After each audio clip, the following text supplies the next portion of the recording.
স্ত্রীদের কখনো বাপের বাড়ি নিয়ে গালি দিবা না, তাদের গালের মধ্যে কখনো চর দিবা না, খবরদার, সাবধান।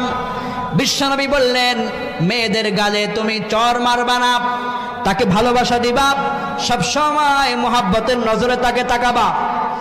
কতটা বছর সে তার বাপের বাড়িতে ছিল, তার বাপের বাড়িতে তার একটা আলাদা বালিশ ছিল, ঘুমাতো। 20টা বছর কাটিয়েছে, 20 বছর সে বাপের খেদমত পেয়েছে, 22 বছর খেদমত পেয়েছে।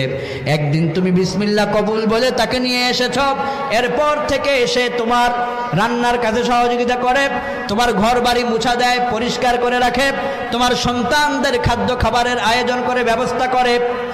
যে স্ত্রী রান্না করলে তুমি খাও, সেই স্ত্রীর গায়ে আঘাত করো, তোমার লজ্জা থাকা উচিত, ঠিক কিনা বলেন?